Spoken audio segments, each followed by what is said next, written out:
నమస్తే నేను Priya welcome to lucky news. Quarry గోతుల్లో నీరు తోడే వరకు పోరాటం ఆగదు. చావో రేవో తేల్చుకోవడం మాత్రం తథ్యమని మీడియా సాక్షిగా బర్రె కొండబాబు తేల్చి చెప్పారు. క్వారీ గోతులు పూడ్చుతామని, నీళ్లు తోడుతామని అధికారులు తమను మభ్యపెట్టి మోసం చేశారని, ఈసారి ఎవరి మాటకు తలొగ్గేది లేదని కార్పొరేషన్ స్టాండ్రంగ్ కమిటీ మాజీ చైర్మన్ బర్రె కొండబాబు స్పష్టం చేశారు. క్వారీ ఏరియాలోని సింహాచల్ నగర్ నివాసం ఉంటున్న 4000 కుటుంబాల సంక్షేమానికి తన ప్రాణం పోయినా పర్లేదని, క్వారీ గోతులు పూడ్చివేతపై బర్రె కొండబాబు చేస్తున్న పోరాటం ఆఖరిది కావచ్చునని స్థానిక శానిటోరియం వద్ద జరిగిన కరపత్రాల ఆవిష్కరణ కార్యక్రమంలో వెల్లడించారు. శానిటోరియం వద్దనున్న రాజ్యాంగ నిర్మాత భారతరత్న డాక్టర్ బిఆర్ అంబేద్కర్ విగ్రహానికి పూలమాలలు వేసి ఘనంగా నివాళులర్పించారు. ఆయన మాట్లాడుతూ తన పోరాటం అధికారులు క్వారీ యజమానులపై మాత్రమేనని స్పష్టం చేశారు. ఏ రాజకీయ పార్టీకి, ప్రజాప్రతినిధులకు ఈ ఉద్యమంతో సంబంధం లేదని అన్నారు. గతంలో ఎక్కడైతే తాను 24 గంటల దీక్ష చేపట్టానో అదే స్థలానికి ఎవరికీ చెప్పకుండా వెళ్లి కూర్చుంటానని స్పష్టంగా లిఖితపూర్వకంగా హామీ ఇస్తే తప్ప ఈ దఫా ఉద్యమాన్ని ఆపే ప్రసక్తే లేదన్నారు. సింహాచల నగర్లోని 1000 కుటుంబాలు 4000 జనాభా కోసం అవసరమైతే ప్రాణ త్యాగానికైనా సిద్ధమేనని ప్రకటించారు. అక్కడ లూజ్ సాయిల్ కావడం వల్ల తరచుగా ప్రమాదాలు జరుగుతున్నాయని, ఇల్లు కూడా కూలిపోతున్నాయని ఆందోళన వ్యక్తం చేశారు. ఎన్ని పోరాటాలు చేసినా ఈ సమస్యపై సరైన విధంగా అధికారులు స్పందించలేదన్నారు. 5000 కరపత్రాలు సిద్ధంగా ఉన్నాయని, వాటిని క్వారీలోని 20 పేటల్లో పంపిణీ చేస్తూ వీరి సమావేశాలు కూడా పెడతానన్నారు. మరొక 5000 కరపత్రాలు కూడా వస్తున్నాయన్నారు. చావో రేవో తేల్చుకోవడం మాత్రం తథ్యమని కొండబాబు తెలిపారు.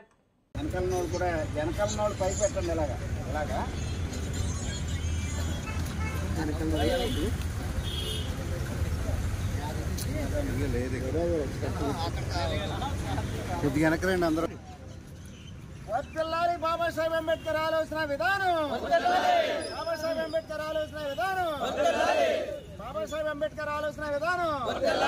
క్వారీలో నీరు వెంటనే, క్వారీలో నీరు వెంటనే, క్వారీలో నీరు వెంటనే, క్వారీలో నీరు వెంటనే, క్వారీలో నీరు వెంటనే, సింహాచల్ నగర్ లో వెంటనే, అంటే సింహాచల్ నగర్ దోమల నివారణ, దోమల నివారణ, దోమల నివారణ. కోరి గోతులు వెంటనే పూడ్చాలి, కోరి గోతులు వెంటనే పూడ్చాలి.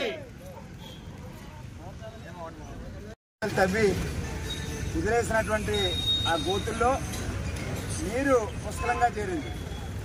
నీరు పుష్కలంగా చేరడంతో అనేక మంది పసిపిల్లల ప్రాణాలు కోల్పోయారు. అది కాకుండా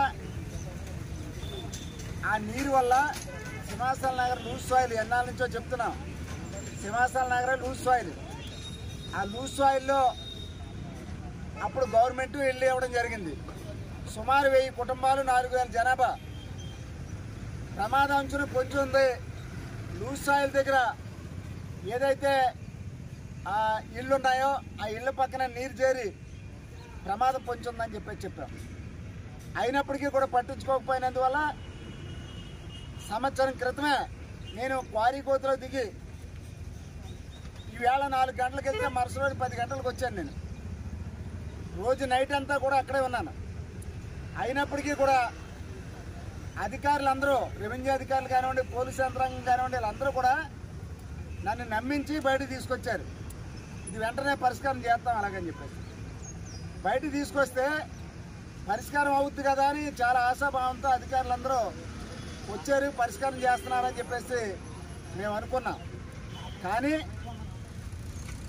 కానీ ఇంతవరకు కూడా ఆ సమస్య గురించి అనేక సార్లు గ్రీవెన్స్లో ఇచ్చాను, అనేక సార్లు అందరినీ కలిసాం.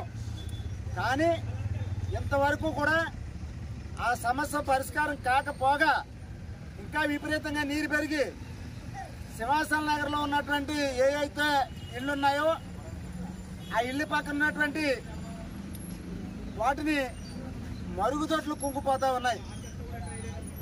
సాయిల్ టెస్ట్ చేయమని చెప్పాం. సాయిల్ టెస్ట్ చేసినట్టయితే ఆ కింద నీరుందా లేదా, ప్రమాదమా కాదా అనేది తెలియపరచడం కోసం ఎన్ని చెప్పినప్పటికీ కూడా సంవత్సర కాలం నుంచి నిరంతరం పోరాటం చేస్తున్నప్పటికీ కూడా పరిష్కారం కాలేదు. కాబట్టి నేను మొన్న ప్రెస్ మీట్ పెట్టి చెప్పాను, సావో రేవో తాడో పేడో తేల్చుకుంటాం అలాగని చెప్పేసి. అది సిద్ధమయ్యాం. 5000 కరపత్రాలు పంచిపెడుతున్నాం. 5000 కరపత్రాలు పంచిపెట్టడమే కాకుండా వీధి సమావేశాలు ఏర్పాటు చేస్తున్నాం. ప్రతి వీధిలోనూ కూర్చుంటాం. సింహాచల నగర్లో 4 రోజులు ప్రతి వీధిలోనూ కూర్చొని అందరికీ చెప్పి అందరినీ మోటివేట్ చేయడం జరుగుద్ది. కానీ ఒక్క విషయం, ఇది సంబంధిత అధికారులకు క్వారీ ఓనర్స్కి మాత్రమే సంబంధించి నేను పోరాటం చేస్తున్నాను. చాలామంది వేరే వేరే పోరాటం చేస్తున్నారని అనుకుంటున్నారు. నాది ఏ పార్టీకి సంబంధం లేని పోరాటం ఇది. అలాగే ప్రజాప్రతినిధులకు సంబంధం లేని పోరాటం ఇది. ప్రైవేట్ ఓనర్స్ కనుక ప్రైవేట్ ఓనర్స్ సంబంధిత అధికారులు హైకోర్టులో కేసేస్తే కోర్టు ఇచ్చినటువంటి ఆదేశాలని ఇంప్లిమెంటేషన్ చేయకుండా సంబంధిత అధికారులు నిమ్మక నీరెత్తినట్లే ఎవరంటున్నారు. కాబట్టి సంవత్సరం క్రితం ఏ దిమ్మ మీద అయితే కూర్చొని పోరాటం చేస్తే నన్ను నమ్మించి బయట తీసుకొచ్చారో అదే దిమ్మ మీద నేను ఇప్పుడు ఈదుకుంటూ వెళ్ళి అక్కడ కూర్చుంటాను మీ అందరి సమక్షంలో. లేదా ఒకవేళ నన్ను వెళ్ళనివ్వకుండా కానీ అడ్డుకుంటే దాని పరివేషణ వేరుగా ఉంటుంది. నాది ఇది ఎప్పుడు నేను చెప్తాను, అంతం కాదు ఇది ఆరంభం అని. నాది చివరి పోరాటం అనుకుంటున్నాను. నేను ఫైనల్గా పోరాటం చేయడానికి నేను సిద్ధపడుతున్నాను. ఎందుకంటే 4,000 జనాభా ఎక్కువ, కొండబాబు ప్రాణం ఎక్కువ అంటే 4,000 జనాభా ఎక్కువ. ప్రాణం పోయినా ఒప్పుకుంటాను తప్ప ఈ దెబ్బతో ఆ నీరు తెరవకపోతే ఆ దిమ్మ మీద కూర్చుంటాను. నా చివరి